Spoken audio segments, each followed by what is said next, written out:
Autumn evening, sky the color of ash, water moving slow, like it was hiding something.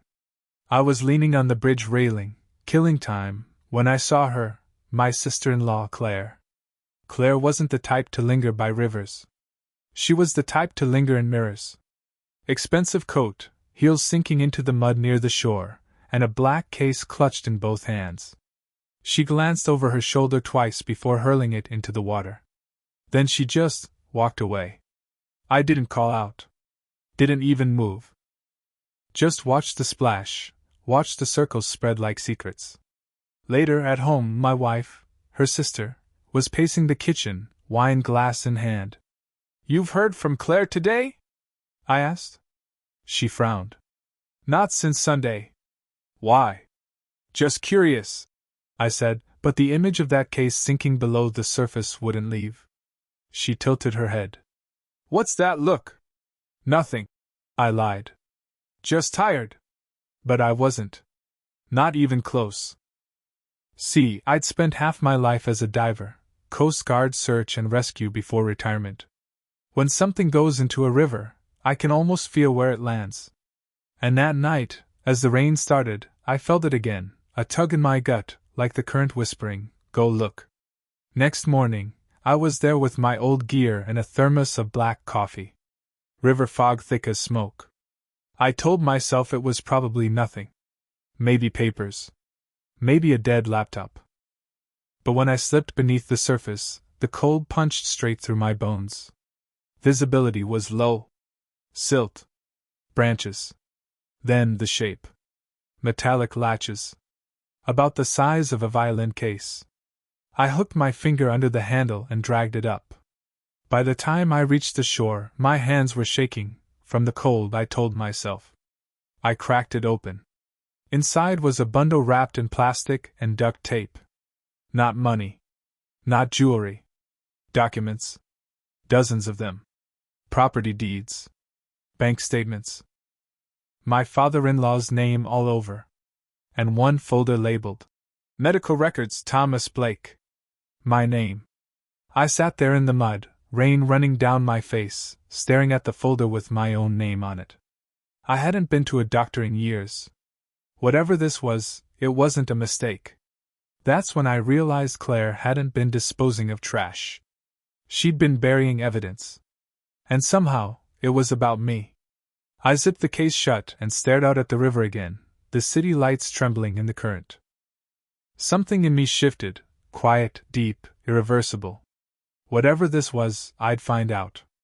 And when I did, somebody was going to pay. Claire came home late that afternoon, calm as a cat.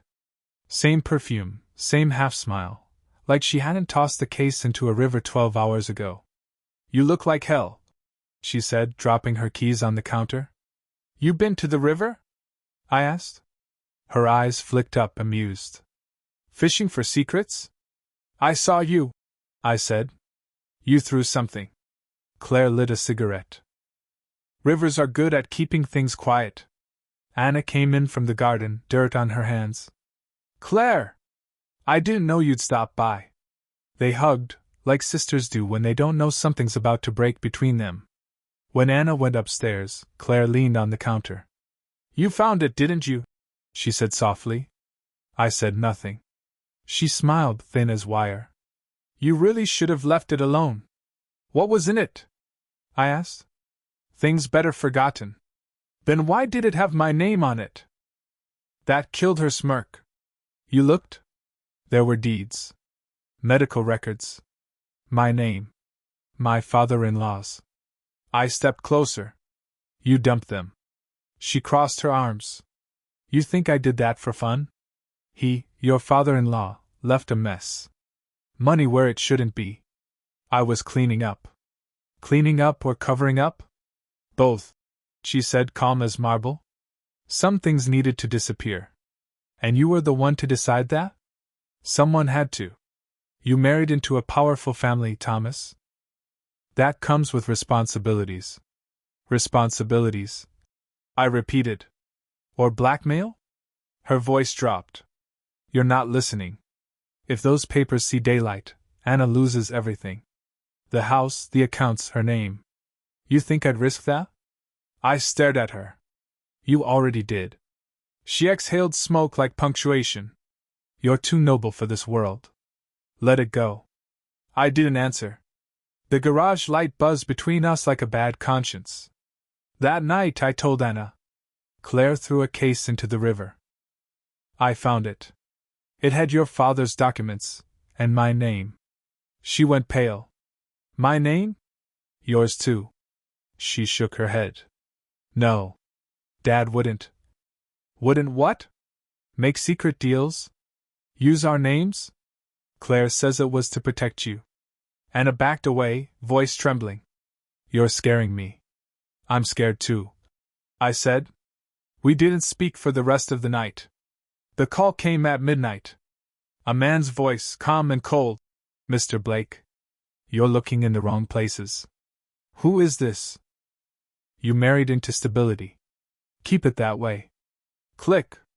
I sat in the dark for a long time, listening to the house breathe. Then I called someone I trusted, Joe Calder, retired detective, old friend. At dawn, we met at a diner. Joe stirred his coffee. You pulled something out of the river? Documents. Bank transfers. A folder with my name. He whistled. People drown over less. Whoever threw that away wanted it to stay gone. She said she was protecting Anna? Or herself? Joe said. You need to be careful. Someone called me last night. Said I should stop. Joe's jaw tightened. Then you're close. When I got home, I laid the papers out across the kitchen table. The pages had dried stiff, mud-stained but readable. Property deeds, bank records, shell company transfers. One caught my eye, an email from Claire to a notary, transfer interest to Halcyon Holdings. Anna walked in just as I said the name out loud. Halcyon? She whispered. Dad used to meet them at the country club. Said they were investors. Investors? I said. These investors own your family's house now. Anna covered her mouth. He told me it was private business. I believed him. Private, I said. Like dumping proof in a river. She looked at me, eyes glassy. What do we do? If we go to the police, they'll bury us in lawsuits. If we do nothing, they'll finish cleaning up. Then what? She asked. I folded the papers. We find out who Halcyon is. Who they work for. And we make sure they never see us coming. Anna nodded slowly, fear turning into something else, resolve. Claire won't stop us? I looked toward the window. The river shimmered in the distance like a silver lie. She'll try, I said. But she's already underestimated me. Next morning, I called a contact from my old Coast Guard days, a data specialist named Ruiz. He owed me a favor. Halcyon Holdings? He repeated. Yeah, that's a shell chain. Private equity front. Layers of offshore accounts. Someone's hiding money. Can you trace it? I can try. But if these names are tied to your wife's family, careful, man. People with that kind of reach don't make threats twice. By evening, he texted me a name, Director Claire Benton. My sister-in-law. I stared at the screen, then at the folder with her handwriting. It all clicked, the fear, the arrogance, the call. Claire wasn't protecting the family. She was profiting from it. That night, I told Anna everything. She covered her face, shaking. She's my sister. Was, I said. Now she's the enemy. Anna's voice broke. What are you going to do? I poured a drink, watching the liquid catch the light. What I do best, I said quietly. Dive deep. And bring things up. After Reese's message, I sat in the dark for a long time, phone screen dimming in my palm. Director Claire Benton. It was one thing to suspect. Another to see her name in cold type. Anna was upstairs, pretending to sleep. I heard the creak of the bed every few minutes, the sound of someone trying not to think. I poured a drink, but it tasted like metal. Claire had been running her father's money through ghost accounts. Halcyon wasn't a shield. It was a funnel. And the river wasn't to hide a crime. It was to erase one that was already complete. I opened the case again, spread everything across the table. Each page told the same story: transfers, falsified signatures, offshore payments. But the kicker was buried near the end, a clause linking Anna's name to Claire's company. If Halcyon was ever investigated, Anna would look complicit. So Claire hadn't been protecting her. She'd been framing her. I stared at the papers until my eyes burned. Then I made the decision, not with rage, but with precision. No more asking questions. No more warnings. It was time to plan. The next morning I called Joe. "You ever dig into corporate crime?" I asked. He laughed. "Buddy, I spent 20 years digging into people's trash. Crime just wears better suits now." "What do you need?" "I need to take down a company. Quietly. That's not a request I get every day. I can't go to the cops. Too many people in her pocket." Joe was silent for a moment. Then, "You're talking about Claire, aren't you?" "I am." He sighed. "Then you better have proof. I've got enough to bury her." "Then let's make it legal," he said. "You bring me copies. I'll find a contact who still owes me favors in internal affairs. They can't act officially, but they can leak things that sting." Anna came down while I was scanning the documents. Her face was pale but steady. "You're planning something." "Yes," I said. "What kind of something?" "The kind that ends this." She sat opposite me, voice shaking. "You'll ruin her. She already ruined herself. She's still my sister." I met her eyes. "And you're still my wife. One of you gets to stay innocent." Anna flinched, then nodded slowly. "What do you need me to do?" "Nothing yet. Just act normal. She can't know I'm on to her." Anna reached across the table and grabbed my hand. "Promise me something. Don't become her." I squeezed her fingers once. "That's the point, to make sure she never turns you into me." That night, I went back to the river. The surface was calm, moonlight breaking it into veins of silver. I stared at the spot where I'd pulled the case from and realized something. Claire had stood here too. She'd looked down into that same water, thinking the current could carry her sins away. But I'd worked these rivers all my life. Nothing truly sinks. It just waits. I took out my phone and started recording. A simple voice memo. "If anything happens to me, this recording goes to Joe Calder." File titled Halcyon.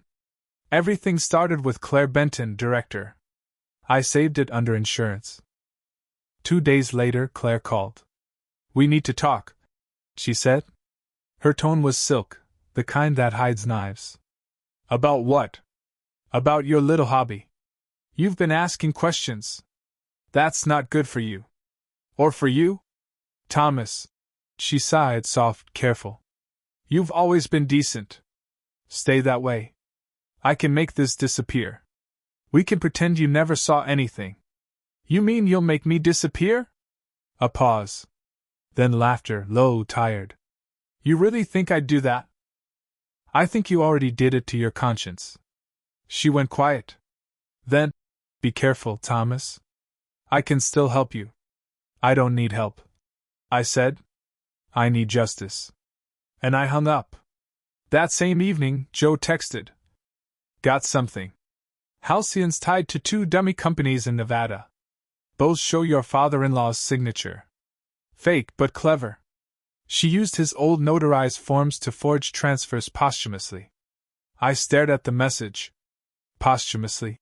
Hit like a gut punch. The old man had been dead 3 years. She'd been moving money under his name after his funeral. Joe followed up. "You'll need hard proof. Digital trail. Emails. She's smart enough to keep them off her main account." I knew where to get them. Claire's house. She kept a safe in her home office, behind a painting of a sailboat, a gift from her father. I'd seen her lock it once, numbers half glimpsed, 4-1-2-5. His birthday. The irony was too sweet to ignore. When Anna asked where I was going that night, I kissed her forehead. "For a drive," I said. I parked 3 blocks from Claire's house and waited. Lights off. Midnight rain tapping on the windshield. Old habits die hard. I'd done recon in storms worse than this. Her place was quiet, motion sensor disabled. Probably forgot to rearm it after her weekend trips. I picked the lock and slipped in. The air smelled like money and fake citrus. In the office, the painting hung exactly where I remembered. I spun the dial. 4-1-2-5. Click. Inside, flash drives, hard copies, one red notebook. I pocketed everything and snapped a photo of the open safe, for proof. Before I left, I noticed a note taped to the inside wall. One sentence in her handwriting. If you're reading this, it's already too late. I smiled. We'll see. At home, I spread the contents on the kitchen table again. Emails, signatures, corporate directives, all leading to one truth: Claire hadn't just been laundering money. She'd been transferring assets into her own name, set to mature in 5 years, right when Anna's inheritance was due to unlock. She planned to bankrupt us, then walk away rich. I stared at her face on a photo from a charity gala. That polished smile, those careful eyes. I used to think she was vain. Turns out, she was calculating. And somewhere between exhaustion and fury, my next move formed itself, clean, logical, surgical. Expose her, but not publicly. Not yet. Make her believe she still held control, until she didn't. I poured another drink and whispered to the empty room. You wanted silence, Claire. I'll give you silence. The kind that comes before the storm. I treated the next week like a deployment. No grand speeches, no cinematic epiphanies, just a checklist and people who owed me favors. First, I cataloged everything. Claire's safe drives, the halcyon transfers, the notary email, the red notebook with handwritten instructions. I scanned, timestamped, and backed up copies to 3 separate encrypted drives. One I gave to Joe. One I handed to Reese with strict instructions: do not touch unless I say so. The third I kept on an air-gapped laptop in the trunk of my car, the kind of thing you only open when you intend to use it. Joe did what he did best: he smelled weakness. He found an accountant who'd worked for Halcyon years ago and was now nursing a bullet hole through his conscience. He also called an old IA contact under the table, Marta Voss, who liked the satisfaction of setting arrogant people on fire with their own paperwork. Be careful with Marta, Joe warned. She leaks like a sieve, but she doesn't leak trash. You want precision with her. I nodded. Precision was the point. Marta moved slow and perfect. She took the scanned files, sat on them for 48 hours, and then gently saturated the right channels, not the tabloids, not yet. She fed a curated set of documents to a reporter on a regional finance beat, a small piece about suspicious transfers connected to Halcyon Holdings, a hint of names, a single notarized email from Claire. The story landed like a pebble. It made a ripple, it didn't create a wave. Claire wobbled when the pebble hit. She called Anna within an hour, voice acid-sweet. Did you see the article? Claire asked. Nasty little thing. People with too much time on their hands. Anna kept calm for Claire's sake and said she'd seen it. Claire's laugh had a tightness I'd never heard. I could tell she was checking vaults, recalculating. Next, Joe and I built a plausible alternative, a calibrated sting. We created a fake investor. Benton Capital. We made it look just crooked enough to be believable, and just legal enough to force Claire to show her hand. We seeded a rumor through a patsy contact that Benton Capital was interested in buying out Halcyon's smaller holdings. The idea was simple: get Claire to move, to talk, to sign. While Joe played the bait, I worked on the slow things: Claire's social calendar, her allies, where she liked to feel untouchable. Gala nights. Bridge clubs. Her lawyer, an oily man named Reynolds who liked to use private jets like pens. I mapped everyone who would blink if their names got rubbed against the scandal. At home, I staged our lives like armor. Anna drove her car to a friend's house more often, giving Claire less opportunity to corner her with friendly visits. We acted ordinary, grocery lists, laundry, small domestic boredom. It mattered. Claire believed ordinary would be our undoing. Then came the misdirection that was almost too easy. I called a fraud investigator under a different name and paid cash to run a trace on Halcyon's shell companies.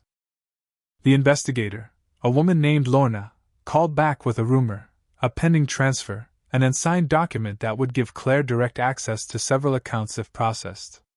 It was a lie we fed on purpose. We needed Claire to move fast. She did. She called Reynolds and demanded rush notary. She ordered an audit of the office and had a courier pick up paper from the safe. She confided in a friend at the country club, using language like clean up and finalize. She walked like a woman who thought she still controlled the chessboard. That's when Marta struck. Quietly, surgically, she released a second drop to the reporter, a scanned annotated email from Claire instructing a notary to transfer interest to Halcyon and a partial list of offshore accounts. The reporter smelled blood. The next piece was louder. The community that paid attention to local money started to whisper. Claire responded publicly with a short denial, no wrongdoing, and privately she started to prune. Contacts vanished from her phone.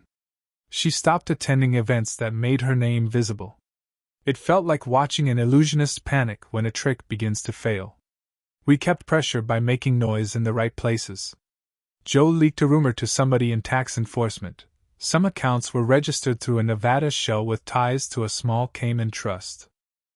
That wasn't detailed enough for an indictment, but it was enough to get auditors curious and lawyers fidgeting. Claire began to call more. Her voice, once silk, now grated. "You're dangerous," she said on the phone one night. "I can make your life so small you'll forget what it feels like to take a breath." "Try," I said. "But don't expect me to hand you the opportunity." She laughed, and then hung up. Claire, being Claire, tried to fight in ways that were predictable, threats thinly veiled as bargains, attempts at reconciliation that always smelled like submission. Someone she trusted, some mid-level partner, sent an email offering to return some documents if Anna agreed to sign a non-disclosure. It was a setup to test whether we'd play nice. We didn't. Instead, we laid another line. I had Ruiz dig into Halcyon's digital patterns, and he found something I hadn't expected, a backup server in a rented office space a few blocks from Claire's house. The server contained partial logs, metadata with timestamps showing when files were uploaded. One timestamp matched the night of the funeral when signatures were allegedly made. The server's access logs showed Claire's laptop IP. It wasn't enough for a court, but it was enough to build a story that made her sleepless. We also fed small, believable evidence to a private investigator posing as a disgruntled partner. The PI called Claire's lawyer pretending to be an investor wanting to talk. Reynolds answered. He offered to handle it quietly, and in doing so, revealed that he had knowledge of back channels. That was the kind of slip we wanted on record. Everything was a trap coiled inside another. We didn't rush the trap. We let Claire carve her own confession with her movements and choices. People like her always do. But Claire wasn't stupid. She was cautious in ways that made her dangerous. She started to retaliate. An anonymous package showed up on our porch, a stack of doctored photos, half-truths about Anna's father that painted him as a swindler. A local real estate blogger, likely nudged by someone in Claire's circle, ran a piece about confusing ownership structures, with a picture of our house. We expected as much. We expected uglier things, smears, small cruelties intended to rattle us. We countered with facts, quietly exposing errors in the blogger's reporting to his editor until he retracted the piece. We planted a friendly neighbor to record a phone call where Claire tried to bribe him for silence. Joe recorded it and labeled it insurance. Not all our moves were legal, some skirted the edge. But we stayed on the right side of evidence, and on the exact wrong side of Claire's plans. And then, when she had almost convinced herself that the walls were closing, we executed the final preparation, an offer Claire couldn't resist. We created a false purchase agreement for a small Halcyon asset, a vineyard property in Oregon, and let it leak to Reynolds through a broker we paid. The offer looked real, funds lined up, the kind of buyer someone like Claire would accept to launder interest out in the open. Reynolds called Claire. She called back frantic. She signed authorized orders and met with the broker to finalize wire transfers. We watched through a camera Joe had bribed a dry cleaner to install in the alley behind the broker's office. Small, grainy footage that would later show signatures and faces. It wasn't glamorous footage, but it was proof that she'd authorized transfers. By the time Claire realized some of the players she trusted were compromised, she had already walked into 3 different traps at once: Marta's leaks, Reese's server logs, and the broker's fake purchase. Her moves became frantic. She delegated to Reynolds, who was less careful than she believed. Errors accumulated, wrong dates, mismatched signatures, a courier who kept receipts he shouldn't have. We'd set the dominoes so that when one fell, others would follow. The plan wasn't to destroy her in one act. It was to make her unravel. At home, Anna slept better some nights, worse others. I tried to be steady for her, the rope she could grip. We had meetings at odd hours, Joe, Marta, Reese, and me, in diners, in back rooms, whispering like conspirators. It felt like playing chess with a woman who loved the board more than the players. The trap had been set. The pieces were moving. Claire still had options. She still had the capacity to cut a deal, to pivot, to pull someone else into the quicksand. But she had underestimated 2 things: how much I hated losing family to paperbacks full of lies, and how many small favors I'd collected over a life of service and quiet debts owed. One rainy morning, Marta sent a single message. "Pick your moment. She's rattled. Make it believable, make it clean." I looked at Anna across the table and felt the weight of the next move. This was no longer about recovering paper. This was about making sure a life built on theft and vanity didn't survive its own arrogance. I poured a measure of whiskey I hadn't earned and, for the first time in weeks, allowed myself to imagine the moment Claire realized she was finished. We decided to strike in daylight. Not a dramatic midnight ambush, that was Claire's style. Ours was surgical, a slow, public unmasking that left no room for theater, only facts. Marta arranged the timing. The reporter she'd been feeding agreed to run a fuller piece, not a scream, but a slow, undeniable accounting of Halcyon's transfers, the notary email, and the vineyard purchase. Joe had already given the reporter the grainy broker footage and the courier receipts. Reese handed over the server logs with timestamps tied to Claire's laptop. I handed over the safe photos and the red notebook. "You sure you want all of this out?" Anna asked that morning. Her face was a thin line, the way a rope looks before a tug. "Yes," I said. We met at the county clerk's office like ordinary people, me in a plain coat, Anna in a cardigan, Joe with his hat pulled low. Marta would be at the reporter's desk waiting. We carried only our breath and the truth. The piece hit the web at 10:12 a.m. An hour later, the county clerk's phone rang, a call timed by Marta to request copies of the deeds for review. People in suits started walking into local brokerages. There was no single explosion. Instead, windows opened all over town. Claire did what she always did when faced with an inconvenient fact. She went theatrical. She convened a press statement in the country club parking lot. Reynolds by her side. She read from a prepared sheet, denial wrapped in wounded dignity. "No wrongdoing," she said in a tone that tried to sound proud and injured at once. "I am cooperating fully." But she had already revealed too much by speaking, flinches on her face. A tremor when she said, "Cooperating." Her hands, when she gestured, left grease marks on the paper, like a fingerprints of guilt. Within 24 hours, Halcyon's bank put several accounts on temporary hold pending audit. The reporter followed up with the broker's footage showing Claire authorizing transfers. The courier confirmed receipts. Reynolds' calls to potential buyers were found in text logs Joe had already subpoenaed via his IA contacts. The vineyard purchase, our fake purchase, had baited her to move funds on record. She'd taken the bait. Someone in Claire's circle started to panic. A partner called Anna's number, then hung up. Another sent a frantic email asking for a meeting. Claire's phone lit up with names I recognized and names I didn't.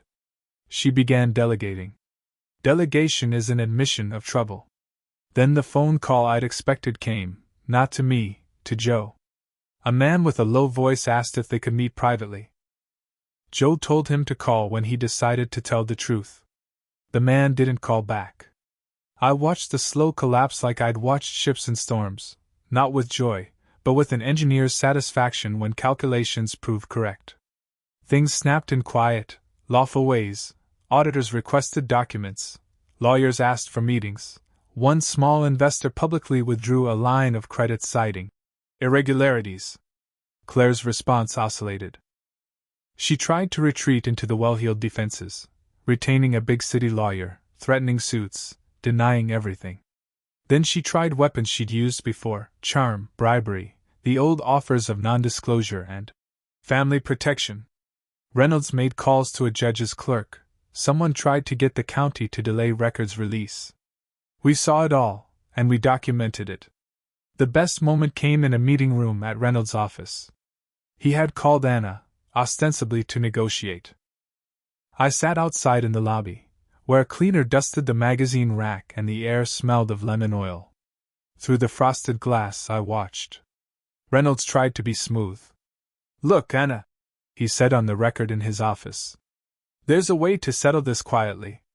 Claire can return certain documents, we sign an NDA, and you expect me to sign away my name?" Anna's voice cut through. I could hear the ice in it. "My father's name is on these papers. You expect me to pretend none of it matters?" "Not pretend," Reynolds said. "Protect. Protect." The word had been used as a weapon so many times it had jagged edges. Anna recorded the entire meeting on a small digital recorder Joe had slipped her. Reynolds said things he thought private. He offered to keep sensitive matters out of court for a fee. He mentioned people who preferred discretion. He tried to paint Anna as naive and impressionable. He suggested a settlement amount that would leave Claire's larger scheme intact and render Anna unable to pursue criminal complaint. When Anna left, she didn't sign anything. She had the recorder. I gave the recorder to Joe. He smiled like a man who'd found a missing tooth. The press, meanwhile, sharpened their story. The reporter ran an update headlined, "Local director accused of fabricating transfers, notary email surfaces." They played the broker footage and attached the courier receipts. Social feeds filled with comment. People who had once smiled at Claire's fundraisers now frowned when she walked into a room. She lost sponsors. She lost the quiet nods. People began to distance themselves. The day the auditors came to Claire's house, she was frantic. She walked through her home like a woman watching thieves move invisible furniture out from under her. She tore through drawers. She opened safes. She lit cigarettes like someone trying to burn her own world down before anyone else could. An auditor found the red notebook.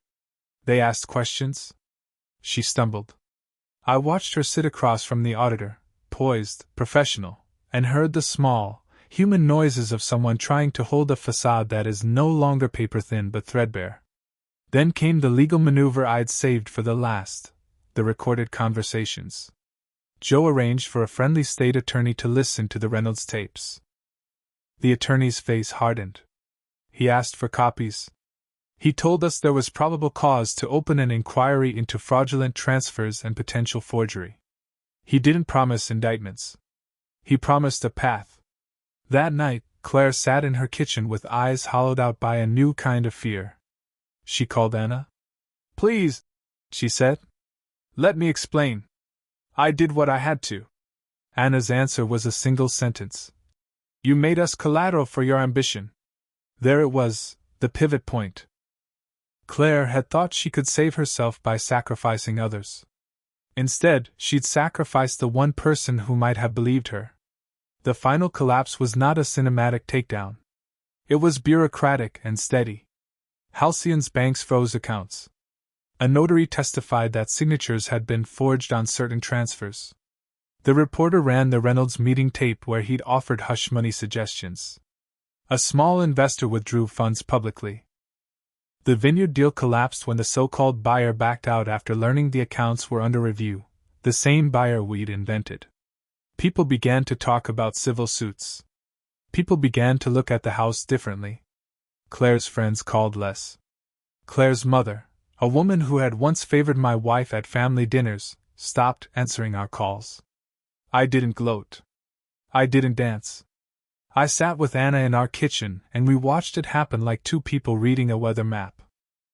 Clouds gather. Rain falls. Damage is taken. Then something like clarity arrives.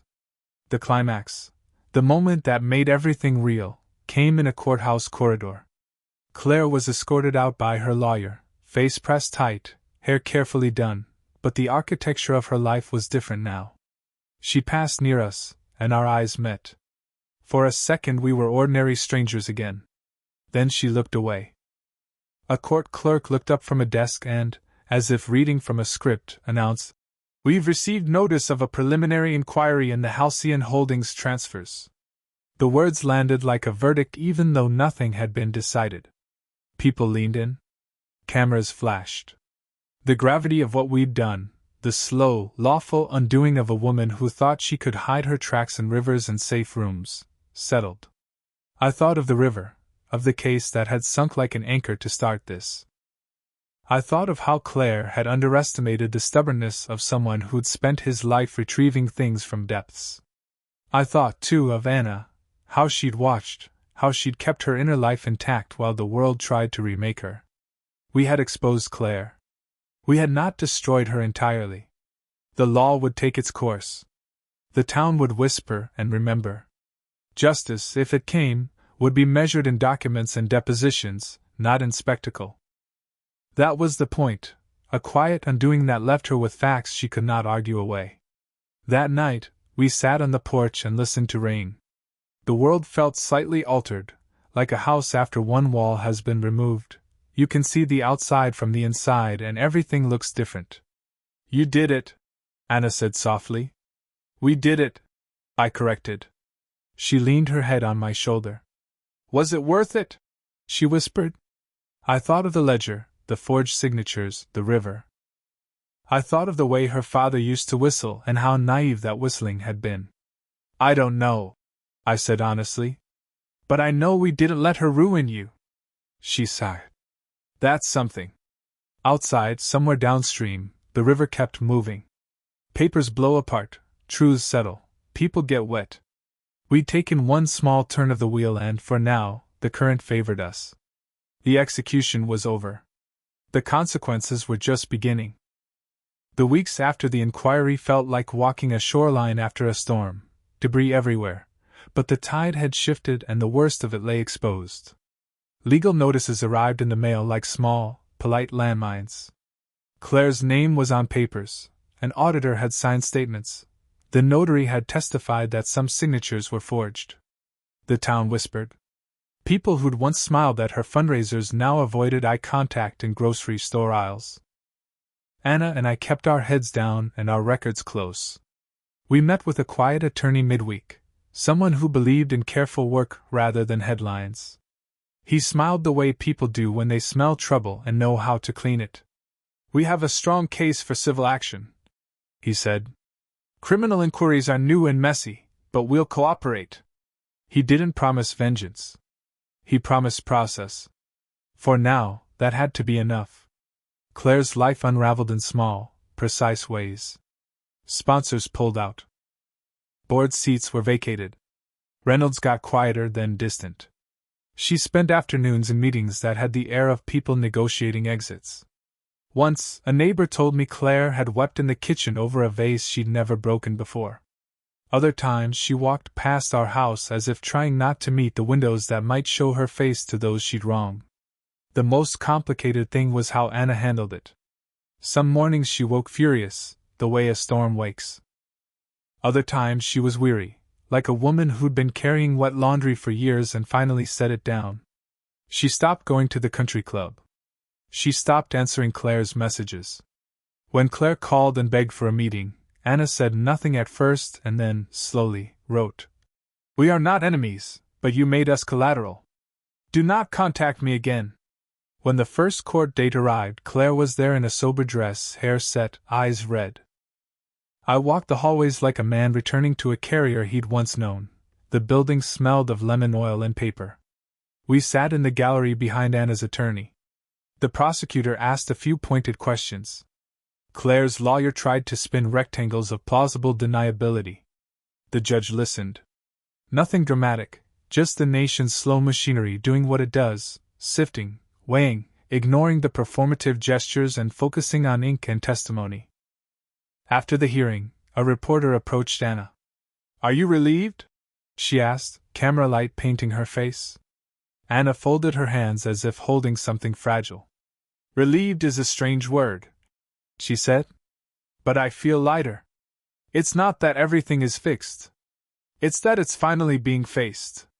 She sounded older by a year, but steadier. "We learned that justice doesn't always fit the neat boxes you hope for." Claire wasn't dragged to prison on day one. Indictments are complicated animals. The bank holds thawed and funds moved into escrow. Civil suits were filed. Claire's assets were probed. Some of the money she'd diverted was frozen. It was less a knockout blow than a series of measured strikes, legal chiseling rather than a sledge. There were surprises. A former colleague of Claire's, someone we never met, sent a short, handwritten note. "I'm sorry. I didn't know." It arrived folded into an envelope with no return address. It wasn't a confession. It was a small crack in the armor. For Anna, that note was more human than any court filing. She put it in the back of a drawer and sometimes took it out like a talisman. At night, when the house was quiet and the cats circled like small moons, Anna and I would talk about trivial things: which neighbor still had the best tomatoes, whether to repaint the fence, whether we would ever sell the house. Those conversations felt holy after everything. They were less about escape than reclamation, the slow, domestic work of rebuilding trust in a place where paper had once done the damage. I kept some tokens. In a shoebox in my closet were a few photocopies I had made the first week, the notary email, a page from the red notebook, a courier receipt with Claire's careful script. I kept them not as trophies but as a map of what had been done to us and why we had chosen the path we did. On the refrigerator door, in front of a child's drawing that Anna's niece had made years ago, I pinned a single, clean photograph: Anna's father on his porch, grin wide, cigarette forgotten between his fingers. It was small, stubborn, an anchor. One afternoon, months down the road, I drove out to the river.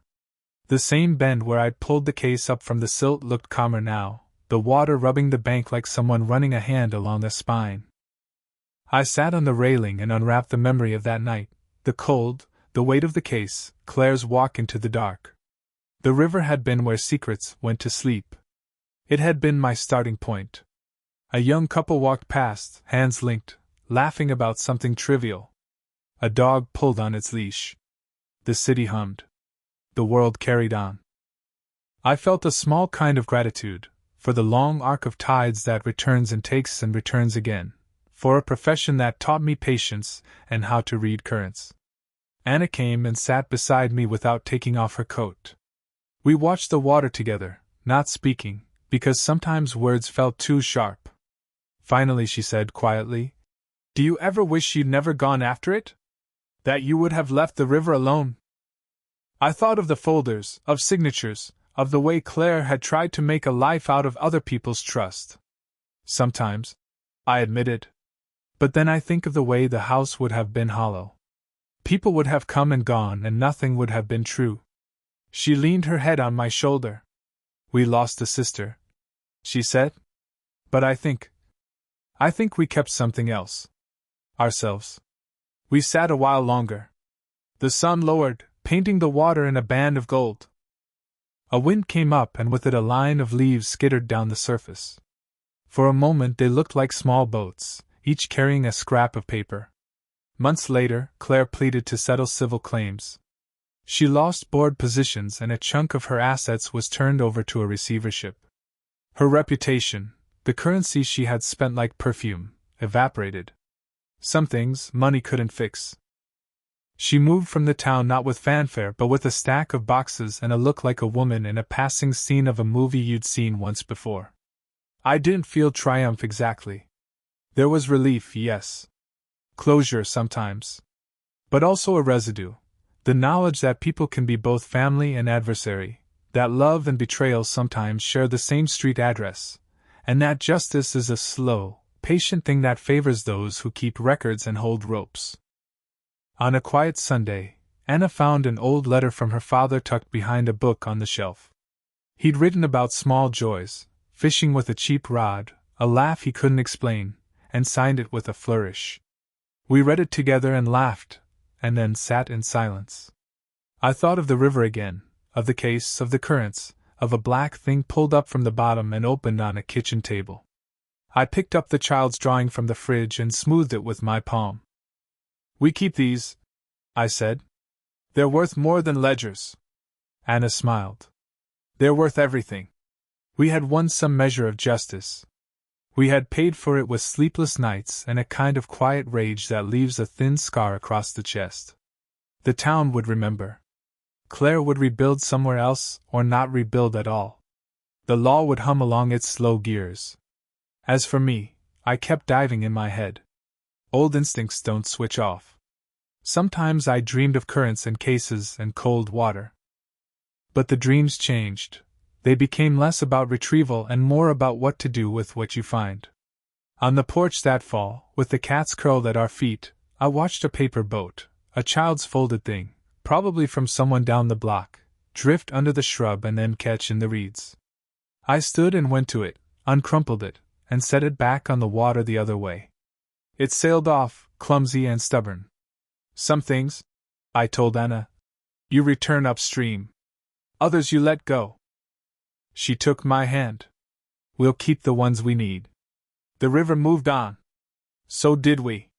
Justice had arrived in paperwork and hearings and quiet apologies, and in the small, stubborn life we chose to protect.